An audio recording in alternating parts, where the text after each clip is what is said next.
పిచ్చిదాన్ని కాపురానికి తీసుకొస్తానంటావేంట్రా? దాని పిచ్చి నీకు కూడా అంటుకుందేంటి? గొంతెత్తి గట్టిగా అరుస్తున్న జానకిని చూసి ఆమెని ఎప్పుడూ అలా చూడని కొడుకు వినయ్, భర్త శేఖర్ తెల్లబోయారు. వాళ్ళని అలా చూసి అపర శాంతమూర్తిగా పేరు తెచ్చుకున్న జానకి తనని తాను సంభాళించుకుంది. గొంతు తగ్గించి నెమ్మదిగా అంది. మొన్ననే కదా మనం వినూని చూసి వచ్చాం. భద్రకాళిలా మీద పడిపోతుంటే ఎంత భయపడ్డామో అప్పుడే మర్చిపోయావా? దానింటికి తెస్తే ఎప్పుడొచ్చి మీద పడుతుందో ననుకుంటూ గదిలో పెట్టి తాళం వెయ్యాలి. వేళకి దాని తిండి తిప్పలు చూడాలి. అవన్నీ ఒక ఎత్తైతే రోజుల పసిబిడ్గుడ్డు ఆ చంటిదాన్ని క్షణక్షణం చూసుకోవాలి. ఇవన్నీ మనం చేయగలమనే అనుకుంటున్నావా? యథార్థం అన్నీ అంత స్పష్టంగా వివరించిన జానకి మాటలకి తండ్రి కొడుకులిద్దరూ కాసేపు ఏమీ మాట్లాడలేకపోయారు. 15 రోజుల క్రితం పాప పుట్టిందనే సంబరంతో వినీతని చూడడానికి వియ్యాలవారింటికి వెళ్ళిన తరువాత సంగతి ఒక్కసారి గుర్తొచ్చింది ముగ్గురికి. జానకి శేఖర్లకి వినయ్ ఒక్కడే కొడుకు. తల్లిదండ్రుల దగ్గర నుండి చదువు సంస్కారం చక్కగా అందుకున్నాడు. మంచి ఉద్యోగంలో ఉన్నాడు. సాంప్రదాయంగా తల్లిదండ్రులు ఎంచి మెచ్చిన వినీతని సుముహూర్తంలో తన జీవితంలోకి ఆహ్వానించాడు. ఏవో చిన్న చిన్న తేడాలు తప్పితే రెండు కుటుంబాల మధ్య ఏ విధమైన గొడవలు లేవు. అలాగా చక్కగా సాగిపోతున్న సంసారంలోకి ఓ చిన్న ప్రాణి అడుగిడిపోతుందనే వార్త వారందరినీ ఎనలేని ఆనందంలో ముంచెత్తింది. 2 దశాబ్దాల తరువాత మళ్ళీ ఇంట్లో చంటి పాప పారాడబోతోంది. రెండిళ్లలోనూ ఎంతో ఉత్సాహం, వేడుకలు, విందులతో పాటు ప్రతి నెల మెడికల్ చెకప్కి ఖచ్చితంగా తీసుకెళ్లేవాడు వినయ్. 7వ నెలలో పుట్టింటికి హైదరాబాద్ వెళ్ళింది వినీత. అప్పటి నుంచి పురుడొచ్చే వరకు ప్రతిరోజు ఫోన్లో మాట్లాడుకునేవారు. వినయ్, వినీత కూడా అంతా బాగుందన్నారు డాక్టర్లు, పెద్దలు కూడా. ఒకరోజు ఉదయాన పాప పుట్టిందన్న శుభవార్త వినగానే ఏనుగెక్కినంత ఆనందపడిపోయాడు వినయ్. జానకి శేఖర్ల ఆనందానికి ఇంకా అవధులేలేవు. 11వ రోజు బారసాల చేసుకుంటామంటే సిజేరియన్ ఆపరేషన్ అయింది కనుక వినీత పీటల మీద కూర్చోవడం కష్టం కనుక బారసాల 3వ నెలలో చేసుకుందామన్న వియ్యాలవారి మాటను కాదనలేకపోయారు. కానీ మనవరాల్ని చూడడానికి 3 నెలలు ఆగలేక పురుడొచ్చిన 15 రోజులకి నక్షత్రం మంచిదే కనుక పాపని చూస్తామంటూ చెన్నై నుండి ముగ్గురు హైదరాబాద్ వియ్యాలవారింటికి వచ్చారు. వీళ్ళని చూసి కాస్త ఇబ్బంది పడుతూనే ఆహ్వానించారు వినీత తల్లిదండ్రులు భాస్కర్, సుగుణ. ఏది మా మనవరాలు అంటూ ఇంట్లో అడుగు పెడుతూనే చొరవగా బెడ్రూమ్ వైపు వెళ్ళబోతున్న జానకిని వినీత ఉన్న బెడ్రూమ్ వైపు తీసుకెళ్ళింది సుగుణ. చంటిపిల్ల పడుకుందేమో అనుకుంటూ చప్పుడు చేయకుండా నెమ్మదిగా తలుపులు తోసింది జానకి. చీకటిగా ఉన్న గదిలోకి సన్నగా పడిన వెలుతురు గీతని చూసిన వినీత పక్కమీంచి ఒక్క ఉదుటున లేచింది. నెమ్మదిగా తలుపు తొంగి చూస్తున్న అత్తగారిని చూసింది. అంతే. ఒక్కసారిగా పక్కనే పడుకోబెట్టుకున్న చంటి పాపని అమాంతం గుండెలకు హత్తుకుంది. పో పో, నేను నా పాపని ఇవ్వను, పో బయటికి అంటూ గట్టిగా అరవడం మొదలుపెట్టింది. స్థాణువయింది జానకి.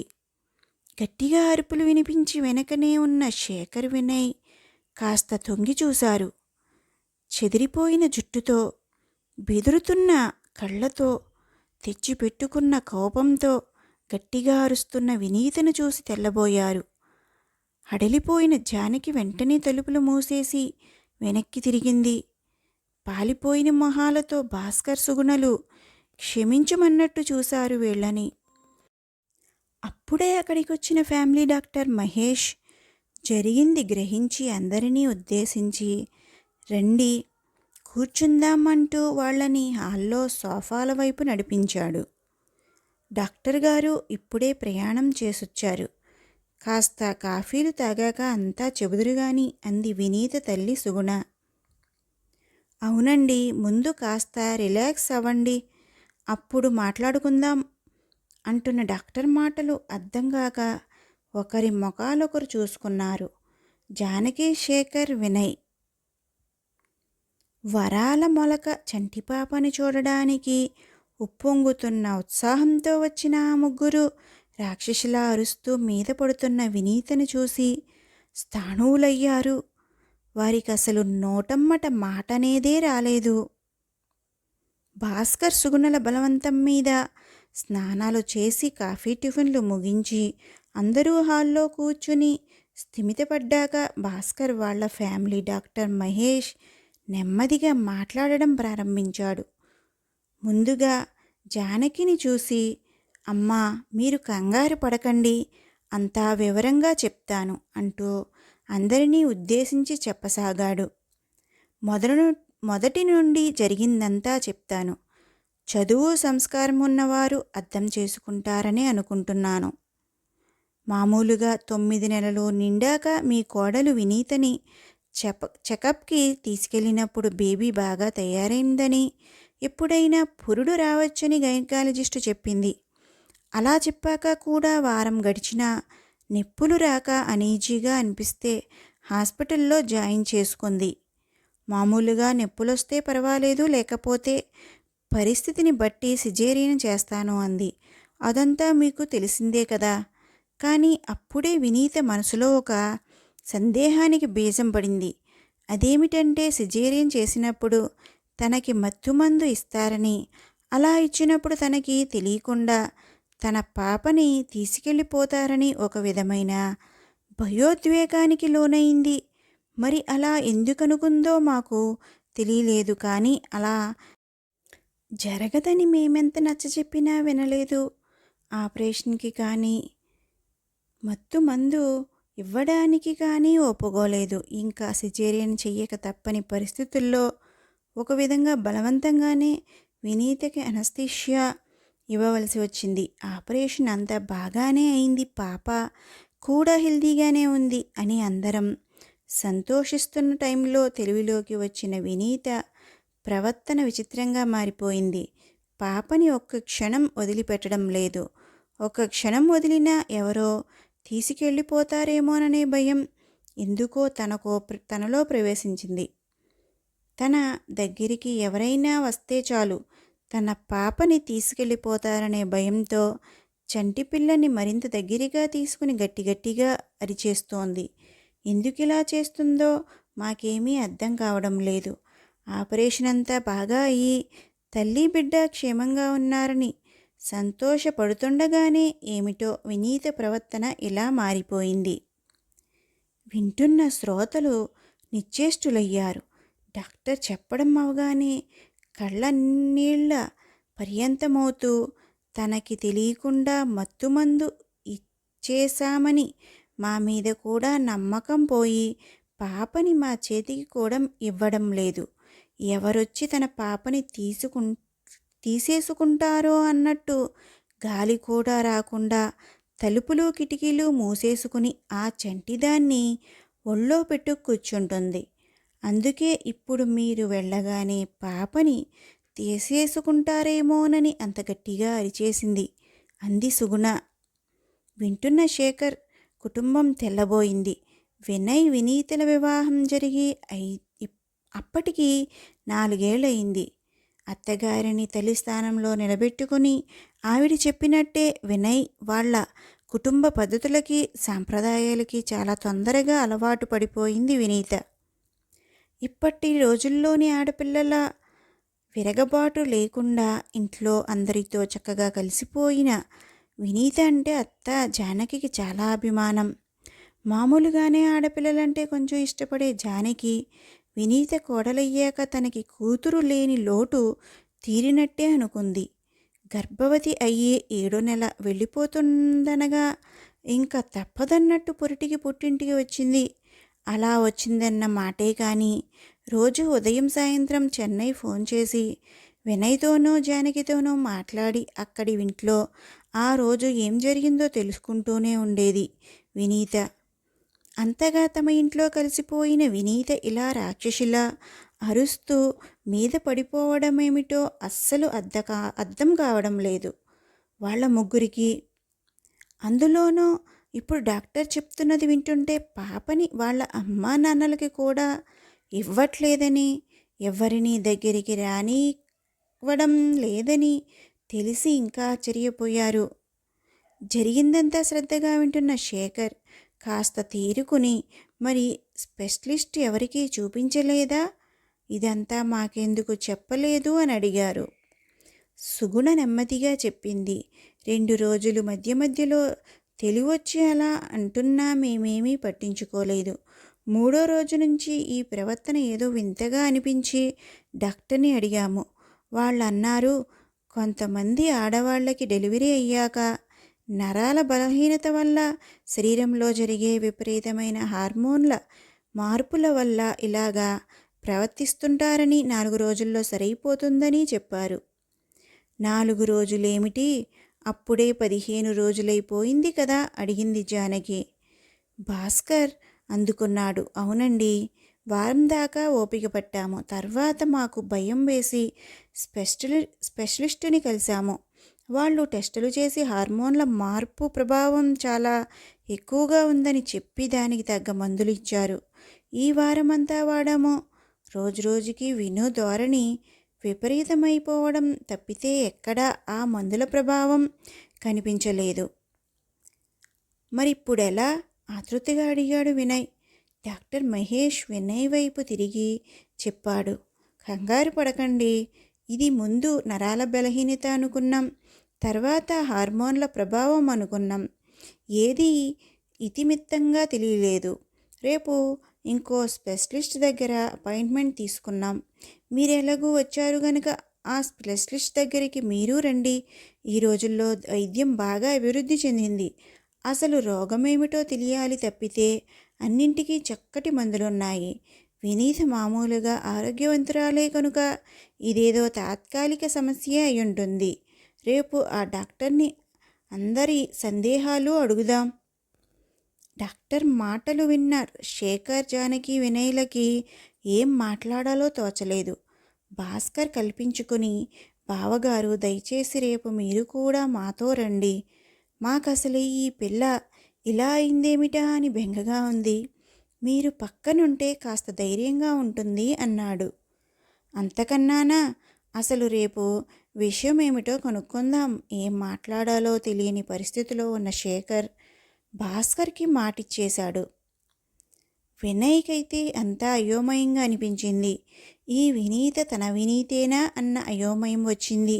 ఎప్పుడూ చక్కగా తయారయ్యి నెమ్మదిగా మాట్లాడుతూ నవ్వుతూ చలాకీగా ఉండే ఆ వినీతెక్కడా? ఇలా చిందరవందరగా ఉన్న జుట్టుతో, ఎర్రబడ్డ కళ్ళతో గట్టిగా అరుస్తూ రాక్షసిలా మీద పడిపోతున్న ఈ వినీతెక్కడా? అసలెక్కడైనా పోలికంటూ ఉందా? మొన్నటిదాకా తను వినీత పుట్టబోయే పాప గురించి ఎన్ని కలలు కన్నారు, ఎన్ని కబుర్లు చెప్పుకున్నారు. ఇప్పుడు ఆ పాపని చూడడానికే కుదరడం లేదే. ఎందుకిలా జరిగింది? తల పట్టుకొని కూర్చున్నాడు. జానకి నెమ్మదిగా కొడుకు దగ్గరికి చేరింది. కంగారు పడకు నాన్నా, రేపు డాక్టర్ దగ్గరికి వెడతారుగా, ఆయనకంతా తెలుస్తుంది అంటూ కొడుకుని ఓదార్చింది. కానీ ఆమెకి మటుకు ఇదంతా ఏదో సీరియస్ విషయమే అయ్యుండాలనిపించింది. ఎంతమంది పురుళ్ళు పోసుకోవడం లేదు? అందరికీ హార్మోన్ల మార్పులు ఇంత విపరీతంగా ఉంటాయా? ముఖ్యంగా పాప దగ్గరికి ఎవరిని రానీకపోవడమేంటి? ఎంత సర్దుకుందామనుకున్నా సర్దుకోలేకపోతుంది జానకి. మన్నాడు స్పెషలిస్ట్ దగ్గరకు వినీత రిపోర్టులు తీసుకుని అందరూ వెళ్ళారు. ఆయన కేసునంతా క్షుణ్ణంగా పరిశీలించారు. వీళ్ళందరినీ కూర్చోబెట్టి వివరించారు. చూడండి, అందరూ చదువుకున్నవారు, ప్రపంచ జ్ఞానం ఉన్నవారు. ఇప్పుడు మీకందరికీ తెలుసున్నదైనా ఒక విషయం వివరించాలి. మన పెద్దవాళ్ళు కూడా అంటుంటారు, ఆడదానికి ప్రసవం అన్నది మరో జన్మ లాంటిదని. ఆ సమయంలో స్త్రీ శారీరకంగానూ మానసికంగానూ చాలా రకాల మార్పులకు ఒత్తిడులకు లోనవుతుంది. కొత్తగా తల్లి అయ్యే స్త్రీ గురించి మన దేశంలో కన్నా విదేశాల్లో చాలా పరిశోధనలు చేశారు. శరీరం మనసు కూడా ఎన్నెన్ని రకాల మార్పులకి ఉద్వేగాలకి లోనవుతుందో చెప్పారు. అందుకే మన వాళ్ళు కూడా తల్లి అయ్యే ప్రతి స్త్రీ మనస్సు ప్రశాంతంగా సంతోషంగా ఉండాలని కుటుంబ సభ్యులందరికీ చెబుతుంటారు. మెడికల్ సైన్స్ ఇంతగా అభివృద్ధి చెందిన ఈ రోజుల్లో నెల తప్పినప్పటి నుంచి గర్భవతి అయిన మహిళ డాక్టర్ల పర్యవేక్షణలోనే ఉంటుంది.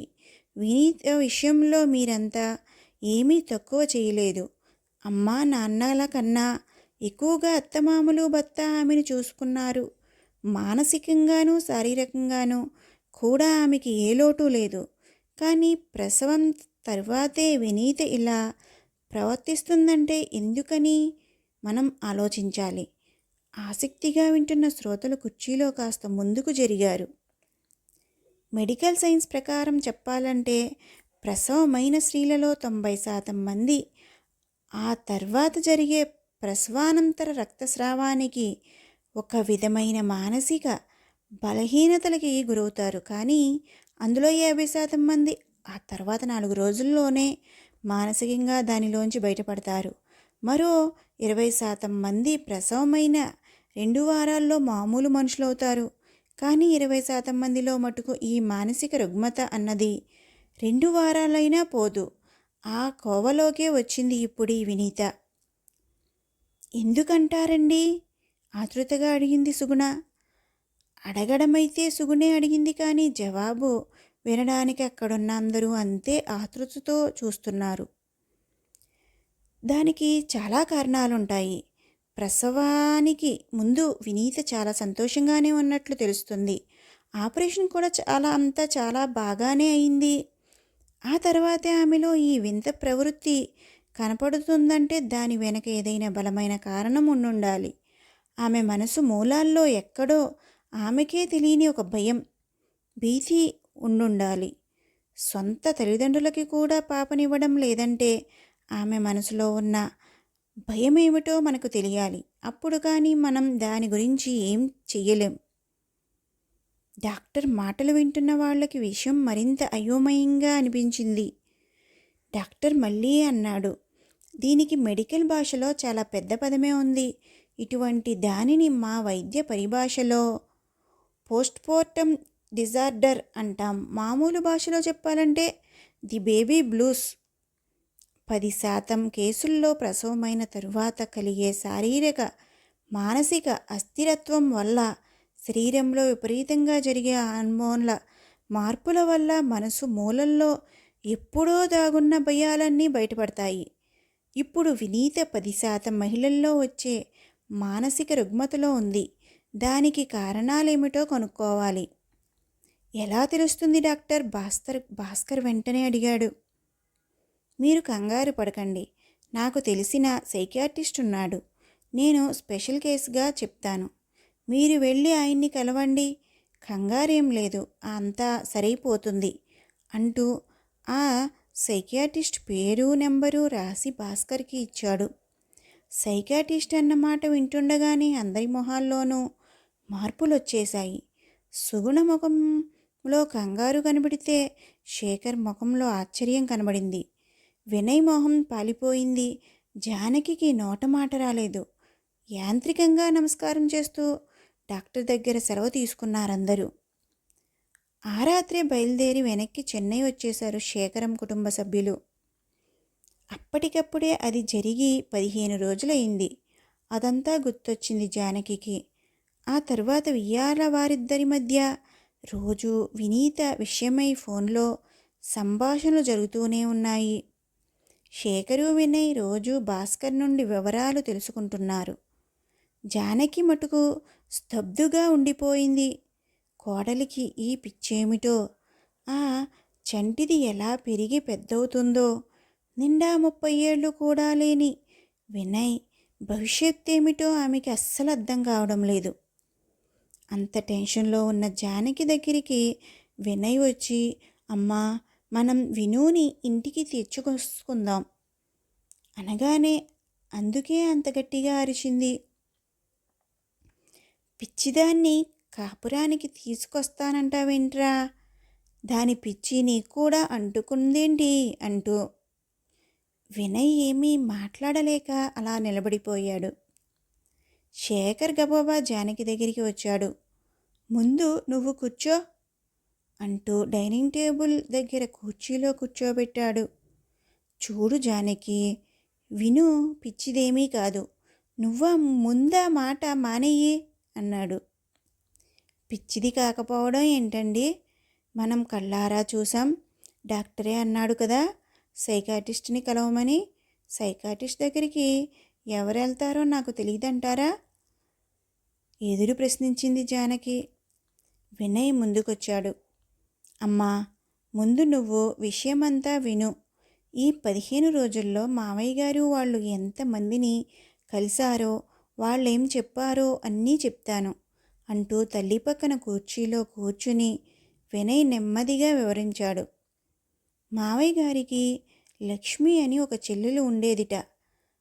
అంటే వినూకి మేనత్తన్నమాట. ఆవిడ పెద్దింట్లో సుఖపడాలని వాళ్ళ అమ్మా నాన్న బోలెడు కట్నమిచ్చి సంపన్నుల ఇంటి కోడలిని చేశారట. కట్న కానుకలతో సరిపెట్టుకోకుండా వాళ్ళు అస్తమానం ఆవిడని ఇంకా ఇంకా డబ్బు తెమ్మని పుట్టింటికి పంపుతుండేవారట. ఆ సమయంలోనే మామయ్య గారి తండ్రికి వ్యాపారంలో నష్టం వచ్చిందట. అందుకని వియ్యాలవారు అడిగినవి ఇవ్వలేకపోయారుట. అప్పుడే ఆ విను మేనత్త లక్ష్మికి మగపిల్లాడు పుట్టాడుట.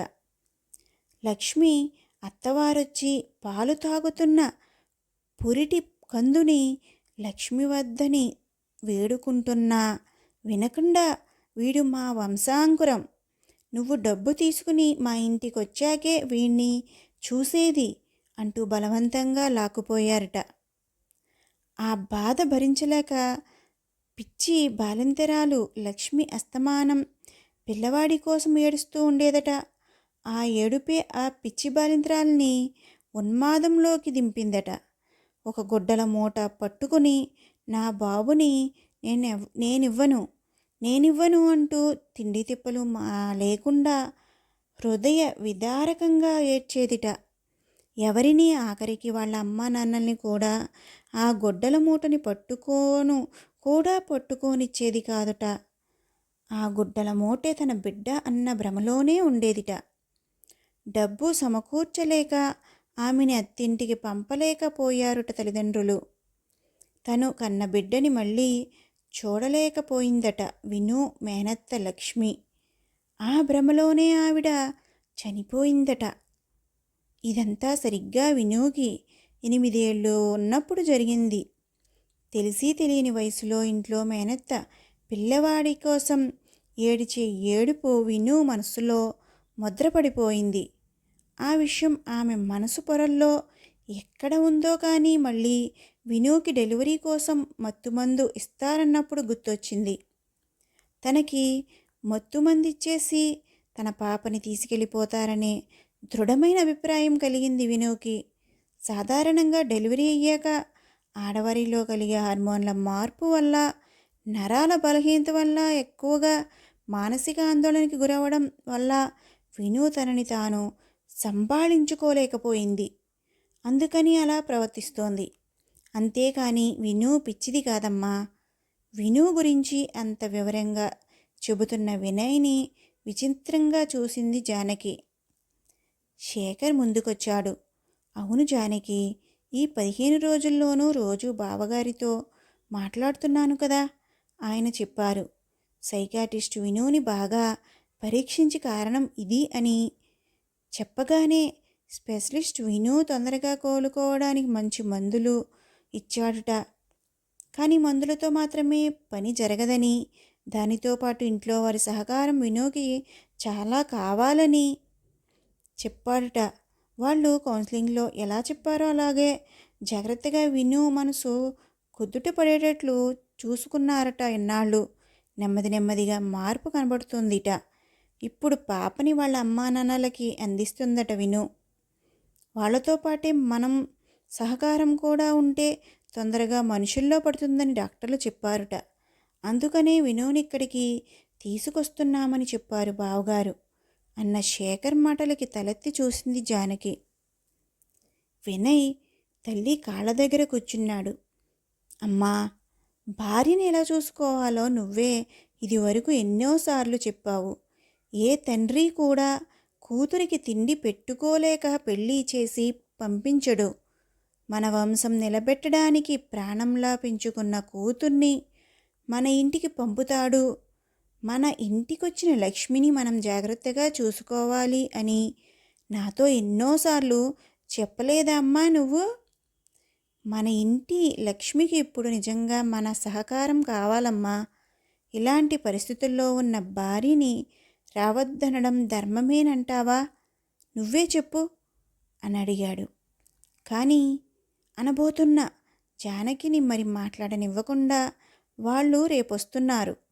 అత్తవారింట్లో వారు కూడా విను కోలుకోవడానికి సహకరించాలని డాక్టర్ చెప్పారుట. మన ఇంటికొచ్చిన పిల్లని మనం చూసుకోవాలి కదా జానకి అన్నాడు శేఖర్. కానీ నాకు తెలీదే, భయమేస్తుంది అంది కంగారుగా జానకి. ఆ రోజు వినుని చూసిన దృశ్యం మర్చిపోలేక పోతోందామె. ఏం పర్వాలేదు, విను అమ్మా నాన్న కూడా వస్తున్నారు, అంతా ఉన్నాం కదా అన్నాడు శేఖర్. జానకి మనసుకి సర్ది చెప్పుకున్నందుకు ప్రయత్నిస్తుంది. మర్నాడు సాయంకాలం ఫ్లైట్కి చంటి పిల్లని వినుని తీసుకొని వచ్చారు భాస్కర్ సుగుణలు. భయం భయంగా కోడల్ని పరిశీలించింది జానకి. 15 రోజుల క్రితం కన్నా కాస్త మార్పు కనబడుతుంది, కానీ విను కళ్ళల్లో ఆ బెదురు భయం పోలేదు. తల్లి భుజాల చుట్టూ చెయ్యి వేసి నెమ్మదిగా నడుస్తూ లోపలికి తీసుకువస్తే అడుగులో అడుగు వేసుకుంటూ వచ్చింది. 4 ఏళ్ల పాటు మసిలిన ఇంటిని కూడా కొత్త ఇంటిని చూస్తున్నట్టు గోడలు కప్పు చూడడం మొదలుపెట్టింది. క్షణక్షణం చంటి పిల్లని తనకి మరీ దగ్గరగా పొదువుకుంటుంది. డాక్టర్లు హారతి ఇవ్వడం దిష్టి తీయడం లాంటివి చేయొద్దని, దానివల్ల అనుమానాలు తలెత్తవచ్చు అన్నారని భాస్కర్ దగ్గర విని ముందే శేఖరం చెప్పడం వల్ల జానకి అలాంటివేమీ చేయలేదు. సుగుణ నెమ్మదిగా వినుని ఆమె గదిలోకి తీసుకెళ్ళింది. ఒక్క సుగుణకి తప్పితే మరెవ్వరికి చేతికి పాపనివ్వడం లేదు విను. శేఖర్ కుటుంబ సభ్యులందరికీ భాస్కర్ డాక్టర్ చెప్పినవన్నీ వివరించాడు. వినీతతో ఏం మాట్లాడాలో ఎలా ప్రవర్తించాలో అన్నీ విపులంగా చర్చించాడు. అవన్నీ విన్న జానకి భయపడింది. అది చూసిన సుగుణ వదినగారు, వినుకి పూర్తిగా నయమయ్యేదాకా మేం కూడా ఇక్కడే ఉంటామండి. డాక్టర్లు అమ్మానాన్నలతో పాటు భర్త అత్తమామల సహకారం కూడా ఉంటే తొందరగా కోలుకుంటుందని అన్నారని ఇలా తీసుకొచ్చాం. అసలు ఇలా వస్తామని అడగడానికి మేము చాలా భయపడ్డాం. చాలామంది ఈ పిల్ల పిచ్చిదైపోయిందని, మాకొద్దు అని మీరు అంటారని చెప్పారు. కానీ మీరు పెద్ద మనసు చేసుకుని మాకు ఈ అవకాశం ఇచ్చారు. మీకు ఎన్ని దండాలు పెట్టినా తక్కువే అంటూ కళ్ళ నీళ్లతో 2 చేతులు ఎత్తి దండం పెట్టింది. జానకి కంగారుగా, అయ్యయ్యో అలా అనకండి, విను ఈ ఇంటి కోడలు. మా వినయ్ మనసులో ఉన్న విను కోసం ఏదైనా చేస్తాను. కానీ ఏం చెయ్యాలో ఏమిటో కాస్త మీరు చెబుతుండండి అంతే అంది. జానకి మాటలకి సుగుణ మనసు నిండిపోయింది. ఇంత మంచి అత్తగారు వినుకి దొరికినందుకు పొంగిపోయింది. ఏమీ లేదండి, ఎవరైనా పాపని తన దగ్గర నుండి తీసుకెళ్ళిపోతారనే భయం వినులో పోవాలంటే ఇంట్లో ఉన్న వాళ్ళ మీద వినుకి నమ్మకం కలగాలని డాక్టర్ చెప్పాడు. ఈ వారం రోజుల్లోనూ మా మీద నమ్మకం కలిగింది వినుకి. ప్రసవానంతరం ఇలా నరాల బలహీనతలకి, హార్మోన్ల మార్పుల్లో వచ్చే మానసిక రుగ్మతలకి మందులు వాడుతున్నప్పుడే చుట్టూ ఉన్న వాళ్ళు కూడా వినూకి మానసిక ధైర్యం అందిస్తే తొందరగా కోలుకుంటుందని డాక్టర్ చెప్పారు. వినూకి కన్నబిడ్డ పాప మీదున్న మమకారం, శారీరక మానసిక బలహీనతల వల్ల ఇలా పిచ్చిలా మారిందని అన్నారు. సుగుణ మాటలు వింటున్న జానకి ఆమె మాటలని మధ్యలోనే ఆపింది. పిచ్చి అనకండి వదినిగారు, అది కన్న కడుపు మీద ప్రేమ. ఆ ప్రేమ వ్యక్తపరిచే తీరు మనకి పిచ్చిలా కనిపిస్తుందంతే. మీరు వినీతని తీసుకుని వస్తున్నారన్న విషయం తెలిసి శ్రేయోభిలాషులు మనుకునే కొంతమంది మమ్మల్ని కూడా హెచ్చరించారు. సైకాటిస్ట్ దగ్గర వైద్యం చేయించుకుంటున్న పిల్లని మీరు ఇంటికి తెచ్చుకోనక్కర్లేదు. పిచ్చిదంటూ ఏ కోర్టైనా సులభంగా విడాకులు ఇచ్చేస్తుంది. ఆ పిచ్చిదాన్ని వదిలించుకుని మరో అమ్మాయిని తెచ్చుకోండి అంటూ ఉచిత సలహాలు కూడా ఇచ్చారు. అలా కుదరదన్నామని మమ్మల్ని పిచ్చివాళ్లనే అన్నారు. లోకం తీరు అంతేనండి. పిచ్చికి ప్రేమకి తేడా తెలుసుకోలేరు. నాకేదియో కొత్త మనసుందని మీరు అంటున్నారు, కానీ కాదండి, నేను అమ్మనే. నా కొడుకు మీద నాకు పిచ్చి ప్రేమే. అందుకనే ఆ కొడుకు కోసమే వినూను దగ్గరికి రానిచ్చాను. ఆ కొడుకు సంతోషం కోసం ఏవైనా చేస్తాను. ఆ ప్రేమకి మీరు మరో పేరు పెట్టుకుంటే పిచ్చి అనే అనుకోండి. ప్రేమ పిచ్చి ఒక్కటే అంటున్న జానకికి చేతులెత్తి దండం పెట్టింది సుగుణ. ఈ కథ మీకు నచ్చినట్టయితే లైక్ చేయండి, షేర్ చేయండి, సబ్స్క్రైబ్ చేయండి.